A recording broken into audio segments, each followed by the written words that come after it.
Hello, my name is Reverend Dr. Lavina Marshall Blake. I'm the president of the Independence Blue Cross Foundation and an ardent supporter of the mission of Mercy Neighborhood Ministries, Incorporated, which talks about changing lives with a touch of mercy. You know, it has been said that strong people stand up for themselves, but stronger people stand up for others.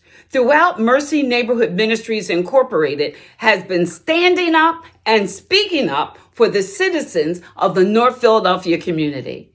I believe they truly live the mantra every day of standing stronger together, and it is my privilege to stand with them. Thank you for the opportunity of talking about this phenomenal organization.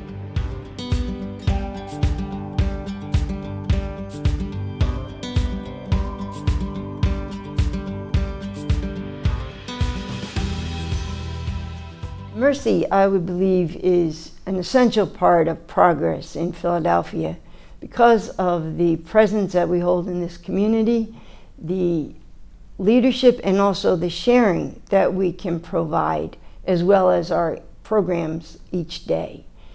We are able here in this neighborhood to participate in the community activities, the community organizations. We're able to host their meetings. We're able to keep a pulse, if you will, on what is happening here, as well as the involvement with the City of Philadelphia government and their meetings, their plans, their developments here in the Tioga area of North Philadelphia. Our programs, of course, provide for our families quality programs, education being one of the key for the future. Our preschool is top quality, and we can establish 2 sites. So we are here, and we're also in Germantown with a Star 4 highest quality preschool Head Start program. Our after-school program continues to monitor and advance the education of our children up through 8th grade. The programs that we have involve both activities in learning, in sports, and in recreation and exposure. Exposure when we're able, outside of COVID times, of course, to take the children on trips and to expose them to many, many different advantages that they might not otherwise have. Our adult education program is growing, and we see that as a need, particularly with the COVID and the closing of all those schools, where fear is many of those who were seniors or juniors may not return. And eventually they're going to find that they do need that education. And hopefully we will be a presence to help them with that and then guide them to further learning. And of course, care of the elderly. That is one of the most important in our estimation for the families, that when someone who has cared for others, has raised others, has provided for others, needs help, that the family can still continue to work, continue to care for them at home while they are taken care of during the day in a quality program. So I do believe that we are important here in Philadelphia, and we do try to do a lot of outreach with other organizations, with Temple, with city planning, with the garden people in the community, in any way that we can to strengthen relationships and continue to build the hope with actual activities and development for our neighbors. A key factor in our mission is to respond in a spirit of mercy. For me, that means that we work hand in hand in forming responses with those whom we serve, that they guide us, they share with us, and that we are then able to formulate a program or a response by the context that we have that we can bring into the community or into responding to that need. So for me, that's what mercy is. And when we bring that to our response to the needs of those who are underserved, that's the key, the way we do it. is special. In a post-COVID world, our hope is that we will return to full capacity in each of our programs. It will be different depending on how COVID and the regulations that will remain permanent, perhaps, to protect us may affect that. But I do think that we will be able to come back very strong with particularly our educational programs and hopefully with our adult daycare. That's a population that we know is extremely sensitive and extremely vulnerable to this COVID. So that may take a little bit of time to do that. But I do believe when we come back, it will be programmatically very similar. But I do think that COVID has also given us an opportunity to reach out to many other organizations. The community here in Tioga and Nicetown, we've been able to form better bonds by trying to work together. The same in Germantown. How do we work together to respond to the needs of the families that we all serve? And by doing a cooperative effort, I think builds relationships that will make us stronger and help build the communities as one. I think the greatest challenges we continue to face in our community is the opportunities for families. I think it starts with quality housing. We have a lot of apartments going up. We have a lot of senior citizen places going up. But we don't have a lot of quality homes for families, affordable for them. We have quality preschool, which we run, but we're about one of the few that has a high quality child care. We have charter schools, which our families can choose from, but we do not have many choices where public school comes in for our children, so they have to be accepted into one of these schools. That means also they need to be transported away from the community, or at least not within walking distance of our neighborhood. I think the adult education is another effort that needs to be made. We responded, our programs responded to our conversations with the community that spoke about what their needs were, and we shaped ours after that. And unfortunately, after these years, I've not seen a lot of changes with some of those needs. There is also a movement here, which is a very positive thing, is the greening areas. And we balance that out, though, with some of the efforts of our neighborhood. There's a lot of trash in it. Trash that's dumped by outsiders. And that's deep concern for our neighbors. How do we stop that? There's challenges along those lines that are challenges for our neighbors. There has been a lot of effort with community planning, with gardening around the area to really change and make this a place where people can again be proud to live. But there are many neighborhood challenges there. Mercy works really through our programs and through the relationships that we are able to build through them. That gives us certainly a response to the educational needs and response on all levels, from preschool up through adult, and also for care of the elderly, and which allows our family caregivers to work or to provide with other responsibilities that they have and know that their elderly person is safe. We try very hard to be involved in all the activities of our neighborhood. On regular outside COVID times, we host many, many city meetings, community meetings, extra activities, the music school, the CRC, line dancing, things that Tioga United, one of the main organizations here, we host many of their meetings, we participate in their activities, so that these are ways in which we feel that the community can come together and together shape some responses in some ways in which they wish to improve the neighborhood. That is key. City planning has hosted our meetings here because there's no other real place within the heart of the neighborhood that has space for people to gather. And so we do try in evenings and on Saturdays during non-COVID times to host a lot of those meetings and to listen to the community and learn from them how we can be a presence and what other needs are there, so that any other resources we would have or people we know that could help, we may be able to get them engaged.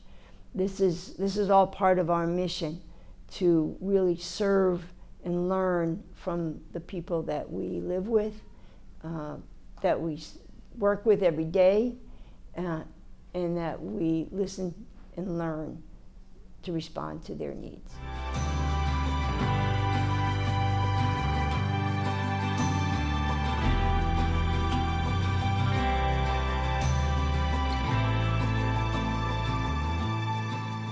I feel because Mercy is a multi-generational type service, and that is not something that you find in most agencies similar to ours. Our agency is able to reach all ages from preschool all the way up to seniors. I feel like Mercy Neighborhood Ministry is an essential part of progress in Philadelphia because, we are making sure we're still reaching out to the community, touching our children, making sure that they are safe, that they are exceeding in life as far as academically, physically, mentally, emotionally. And we make sure we touch all those areas to make sure that our children are progressing. And we have to start with our children in order for Philadelphia to be a safe place or a better place to live in. Why? Because Mercy is about the community. Not only the parents, but that whole neighborhood, the whole area of people who are in need. My experience is I just love it. They really are true to their mission. And they try to find, and they not try, but they do find people who have the same belief, who believe in the same mission, helping the parents, tailing to the needs of what is needed. I think it's really good because it's really important because of the resources that the center bring in the neighborhood, because this is a low income area, and so and it's a predominantly black area, so we don't really have a lot of resources that are presented in our neighborhood. But when Mercy came, it kind of filled that gap, especially with the learning, a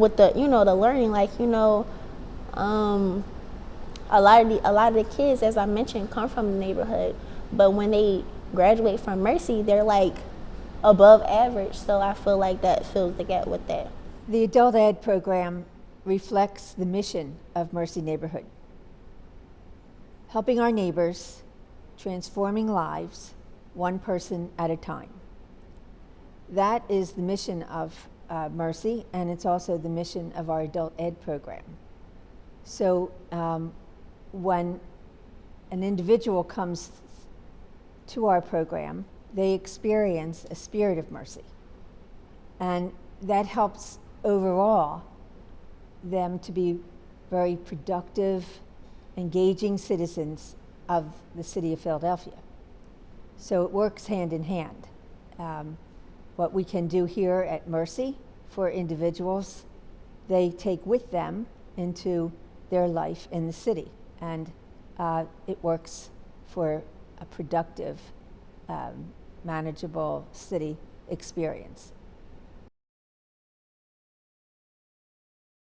I enjoy teaching here because they just brighten up my day. I love watching the growth of the students. I love interacting with the parents. Getting to know the families is one of the key factors of Mercy Neighborhood Ministries. We want to build relationships that are everlasting. You know, we don't want to just be here just for the school year, but you know, we want the relationships to last forever. So that's why I enjoy teaching here. I enjoy teaching at Mercy Neighborhood Ministries. One, because Mercy has been a part of my life since I was 5 years old, and I am now 28, so you guys can do the math there. So when I was asked to come on and join the family as a teacher, it was easy for me to jump in and continue the mission of educating students, seeing their faces every day, coming in smiling, Miss Brittany, wanting to help them in every aspect that I possibly can, being of support to them and to their families, and just enjoying being around them.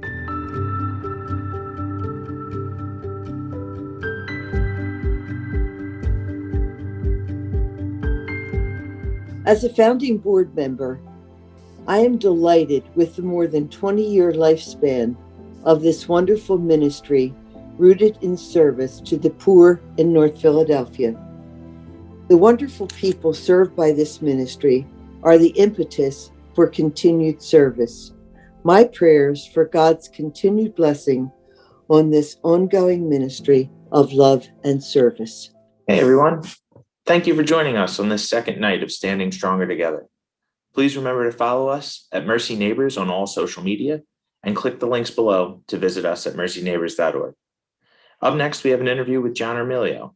John is a consulting actuary who specializes in retirement and pension plans, including ours at Mercy Neighborhood Ministries.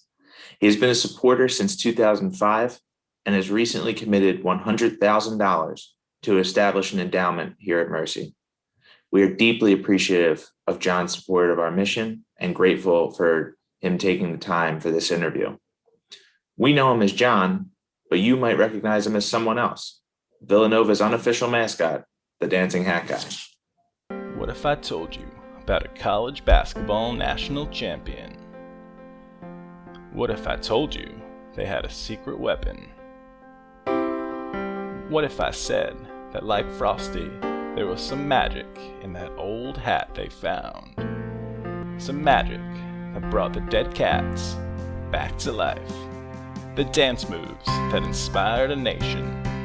John ERMILIO, thank you for joining us today. And thank you for everything you've done for Mercy Neighborhood Ministries over the years. And the first question I wanted to ask you is, like, how did you get involved with us? And why do you believe it? Why do you believe in our mission? That's really good. I met Sister when she was in a little row house on close to Girard Avenue, 20th and Girard, 19th, up in that area. And she had just started. And she said, I want to offer a retirement plan for anybody that works here that's the same as what they had when Mercy was in charge. Because this was, the Mercy nuns had told her they want her to leave and give her a different assignment. And she said, no, you're not going to do that. She said, I'm going to stay right here. I'm going to stay a Mercy nun and I'll do it without your support. And then next thing you know, of course, they got support. She kept their support. But she had called me because she needed someone who was a retirement expert and investment expert to help people in your retirement plan that you have. So we set up something that was called a simple, and it's simple. And I come in and interview every new employee when they get started. And then I also address, when I'm there doing with new employees, I also set up anybody else wants to sit down with me and go over how they're doing. So I love my involvement. It goes back, I'm saying 10 years ago, but maybe it was longer. The next thing you know, she had found that school that you're in now. Mm-hmm. She found that building, and then she started raising money for that. And then she raised money for the next step and the next step. I've watched you grow from this sister and one other person, and that was it. And I've been involved for a long time. Why I love it? Oh my God, she's doing good work. Oh my God, you guys are really doing needed and necessary work. If there's a mantra, I'm going to put this on the announcement that we're going to do for defining the school, the classes I'm trying to get involved in. Right. If there's a mantra, it is find out what's needed and wanted most in your community and seek to produce it. That's sister. That's Sister Ann. That's true. Yeah. Find out what is needed and wanted most and seek to produce it. That's amazing. Yeah, you're exactly right. And since you've watched this from the beginning, how do you see the future of Mercy Neighborhood Ministries? What do you see in the future for us? Oh my God. I mean, what in light of what I'm saying about what's needed and wanted most and seeking to produce it, I see you guys producing a lot additional things. I'd love to see the seniors get involved with the younger kids. I mean, I'd love to see them start to participate with the younger kids. That's something that I believe is needed by the seniors and appreciated. Would be wonderful for the younger kids to experience that. What's your vision for that? I know we've talked about it briefly, but I know it's around financial literacy and savings, but I'm sure you have a plan in mind. Well, it's like I said, it's something that I perceive to be needed and wanted in your community. So the way I see that happening is I'd like to start maybe this year, maybe next year, doing focus groups, starting with the teachers and just have the teachers tell us what they would like to see in terms of financial education for the children. And then follow that up with focus groups with the parents and bring the parents in to tell us what they think they would like to see their children learn. And then get involved with the donors, because I think that's really where it's going to take some funding to do this. And I would like to see a donors focus group, just maybe this year, get those focus groups in to help us design the kind of curriculum the kids need. Now, there's some great ideas from Ashley Newton, who used to teach there. There's a program that my grandchildren are involved in school. They call it Havertown or Manoa Bucks. They go to Manoa school and they call it Manoa Bucks. And each time a kid gets a good grade, he gets a paper dollar, and he gets and it says Manoa Bucks on it. You know, I would love to see Mercy Bucks. And Ashley's idea is the children in the kindergarten, all they do is color them. They create the Mercy Bucks so that they get a little spreadsheet or a little copies, blank copies, and have them color in the dollars and the colors on the Mercy Bucks. And you cut them up and you pass them out to the older kids, who I think I would like to see them get involved with. Oh, I erased the board today. Oh, I did this help. And they earn a Mercy Buck. And then even I get a little store that the kids can run with supplies or whatever, you know, you would put in a little store in the school, in the building. And then maybe parents can volunteer to work for it, or you can get the older kids to even manage inventory. That's good business education. That provides every kid with an opportunity to learn something about how money works and how business works. You've touched on this, but what called you to make this significant gift to Mercy Neighborhood Ministries? Oh, well, I got to tell you, it has to do with it is my major connection to the inner city Black communities. And that's why Mercy is my inroad there.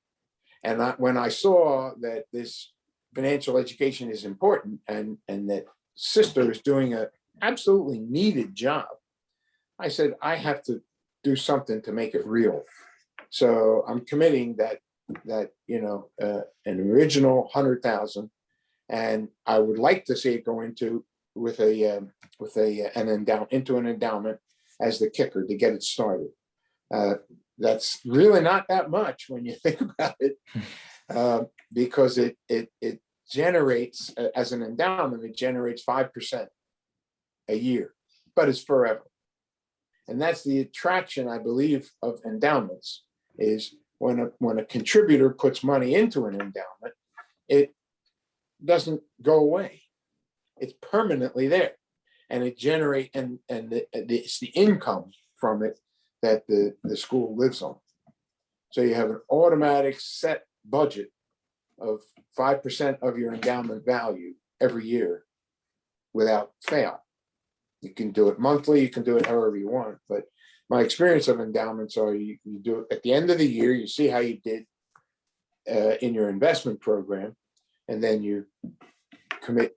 I like to see a 5% consistent, but it can be different. It doesn't have to be. It can be all the gains. Let's say you make 10% in one particular year. You might take some of those additional gains and put it into the school's budget. Okay. But that's how you set up the endowment and what you want to do.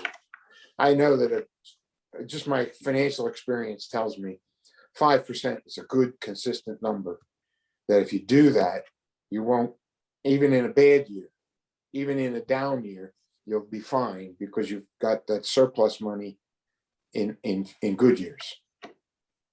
Right. It's about stability. And I think we've definitely reached a point of it as an organization where we are lucky enough to be able to look toward the future.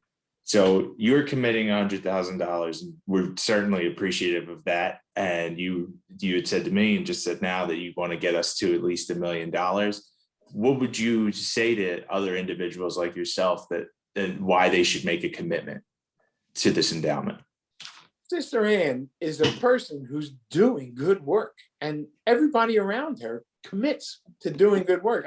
My experience of the teachers there, I only have experience of the teachers because of the coaching I do in your retirement plan, but they're all committed people, and they all believe in the work they're doing.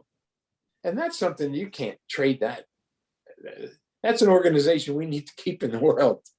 We need to make that good, sound, foundations with an organization like that. And you're in a place where it is needed, seriously needed.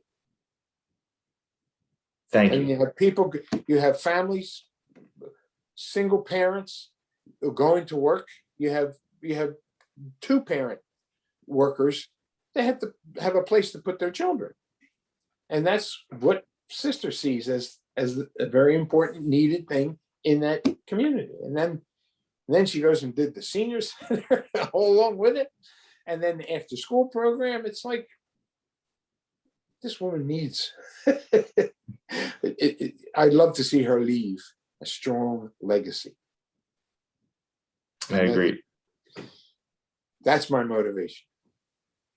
That's amazing. And thank you. And the theme of our event that we're in the middle of right now is standing stronger together. And it is about access to everything that you just mentioned and meeting the needs of the community. So very grateful that you were willing to do this interview and be a part of this. Mm-hmm. Thank you for everything. Well, I'm looking forward to helping out. Thank you.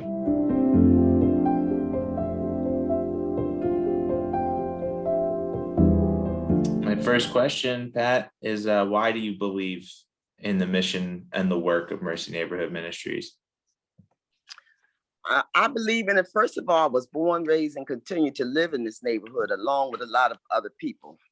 And Mercy, after the shutting down of the school and the church, it lost some of the glue for the community and the needs increased. So Mercy has come and provided a lot of free or close to free activities for the neighborhood. It's been like a glue to bring neighborhood people together. I like the fact that they serve many needs, education, the youth, the seniors. And I think it's been a godsend for our community. But as a member of the development committee now at Mercy, what do you see as what's your vision, or what do you see in the future for us as an organization? Well, there's so many needs in the community. I think for one, it serves as a central hub where people know that they can come and get help. I think the more services you offer, the better. because you need things for youth and seniors. I think the youth need a playground and more mentoring. I think the fact that they have the senior center is good. I just would like them to also get involved in, and they have to an extent, just the fact that the neighborhood is decaying. The houses are old.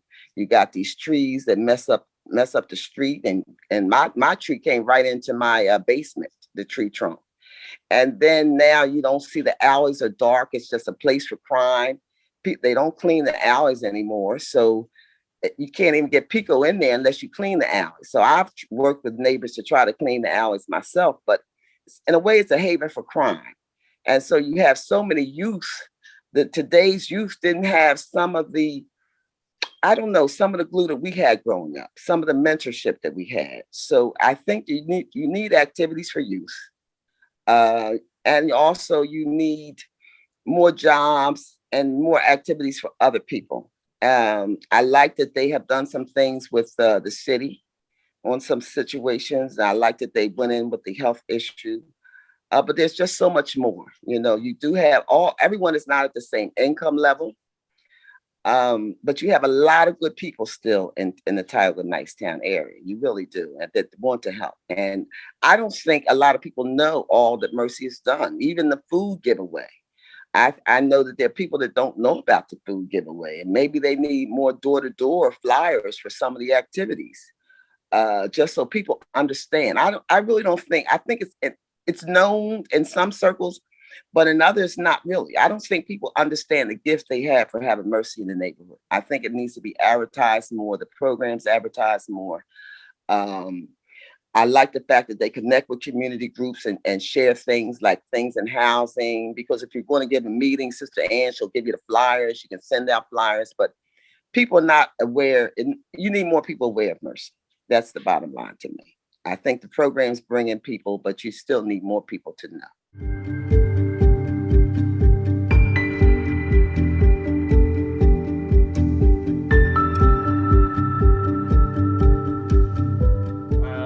Why do you believe in the mission of Mercy?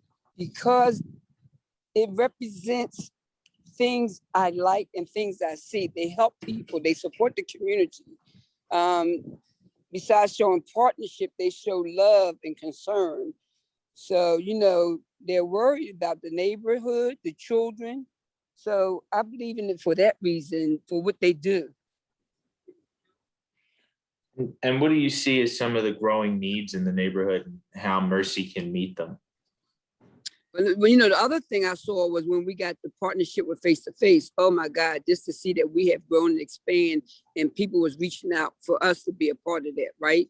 Mm-hmm. But I think if Mercy, there's always room for improvement, but I think they're looking at those core values of what is needed in the community, employment, education, networking, and they're meeting them. So as long as they meet them, they're going to continue to grow and be a good asset in the community. So they're always looking at how can we do better, and that would help them to continue to grow and do better.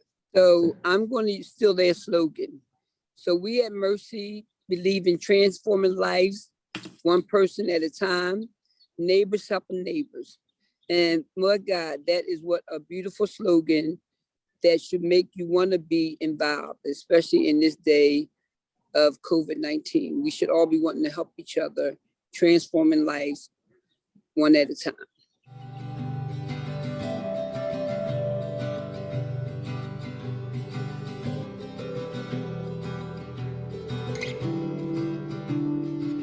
So why do you believe in the mission of Mercy Neighborhood Ministries? Mercy is a place where everyone is caring and sharing, and it's for the betterment of humanity. I was in a conversation at my lunch today, and they talked about how much is lacking in education in the city, and especially young kids' needs. And I was able to say, it's not lacking everywhere.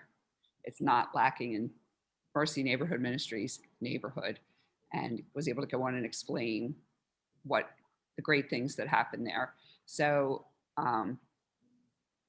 because everyone should realize that we need more of this, Mercy is the prime example of how to get a neighborhood culture to shift in the direction of caring and sharing and education, which of course as a teacher is a biggie for me. Why do I, or how do I, or do I believe in the mission of Mercy?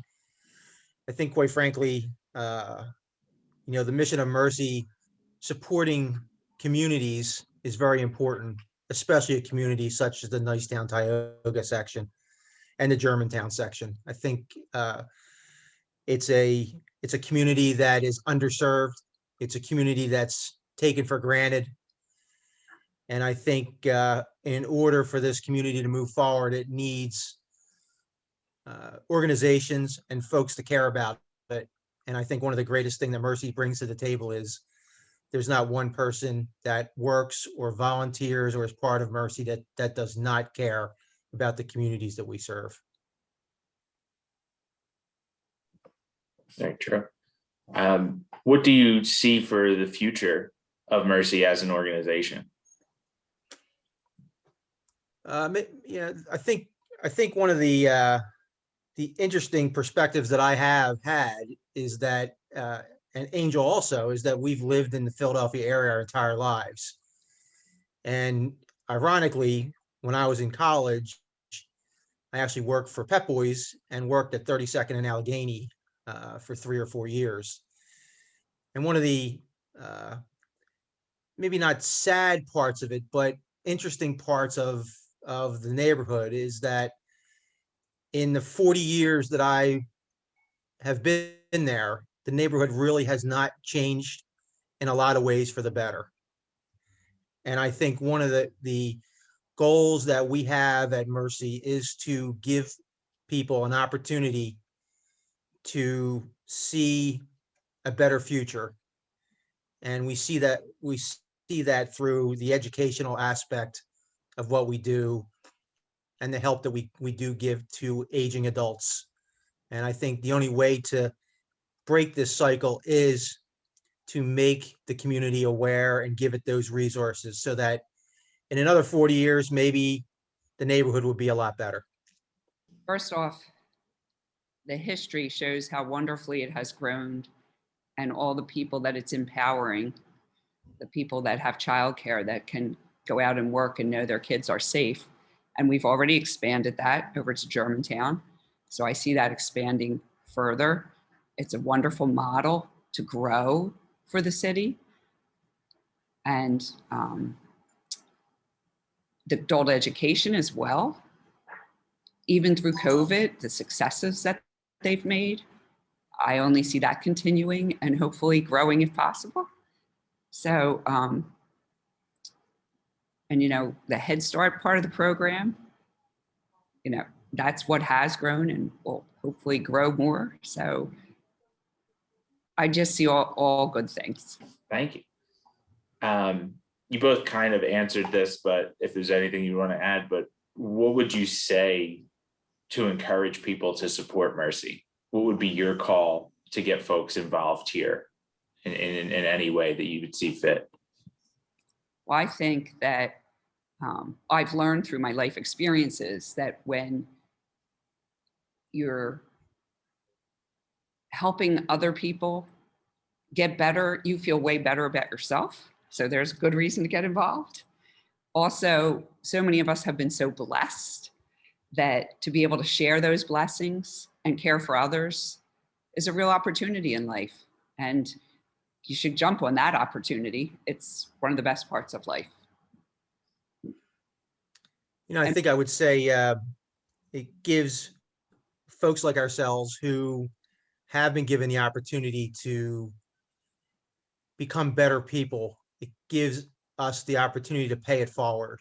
And I would say that support takes on many forms. I think obviously monetary support is very important to Mercy, but it's beyond that. It can be the time that you take to help Mercy and help the community.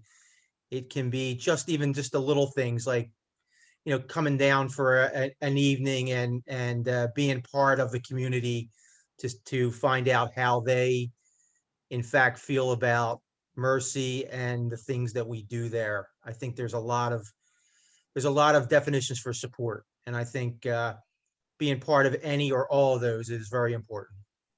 And the other question I'd have is, what are some of your best memories of being involved here? Or I mean, kind of what makes it special? I've been lucky over the years because I first got to get involved through kids at Waldron Mercy Academy coming to Mercy Neighborhood Ministries, and to see the interactions. Like an adult day, we had a day where we were down there for the day and we played chair volleyball, and it wasn't about winning. It was just about having great fun. And it wasn't like the kids against the adults. It was all blended, and I'll never forget like just the joy on everybody's faces and them helping each other out. It wasn't a volleyball, it was a beach ball, but it was so much fun. And just seeing the tender care that's given to the adults when they're in adult daycare there. Also the little ones, you know, they kind of make it too. I've been involved in after school with the little guys and seeing just the interaction, and it breaks down barriers and prejudices when people can get together across different communities. And we're all basically Philadelphians, even people in the suburbs. So to get us all together at such a wonderful place, it's just a lot of fun. Boy, I have a couple memories actually. I think, quite frankly,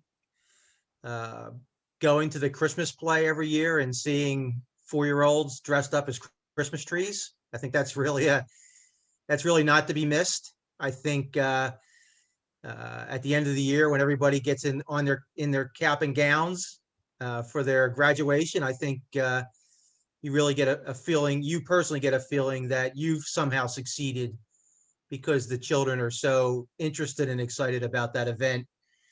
And I'd also say for me personally, I think one of the greatest things is I got to be the cat in the hat during Dr. Zeus's birthday a couple of years ago. So it's not everybody it's not every day that a person of my age and stature gets an opportunity to put a cat in the hat on and read a Dr. Seuss book to children who are actually mesmerized by the story. So it's you know, there are just a few of the remembrances I have, and I hope to have many more. Well, that's a wrap again for today. Thanks again to everyone for joining us for this programming. I'm going to toss it over to Steve, who has a quick few announcements for you guys. Thank you all again, and thank you, Nia. Thanks for joining us today on our second day of programming here at Mercy Neighborhood Ministries, Standing Stronger Together. We can't wait to be live and in person with you again, but until then, be sure to share this YouTube video. It's the best way to get the word out for us right now, as well as going on our social channels, which Nia handles all the content for, and it's awesome. And you can follow us on Facebook, Twitter, and Instagram at Mercy Neighbors. You can also click the links below to visit mercyneighbors.org. And if you're so inclined, we ask that you make a donation on our page. We are responsible for raising $650,000 annually for the programming here for our neighbors. And we are currently at $425,000. With that goal of $650,000, we plan to hit by August 31st. So any way that you can get involved with Mercy, spreading the word, making a donation, and bringing your friends into our mission is greatly appreciated. Thanks for that, Steve. Again, follow us, donate, reach out to us with any questions you have. Thanks again for joining us for the last 2 days, and we have one more day, so we'll catch you here tomorrow. See you guys soon.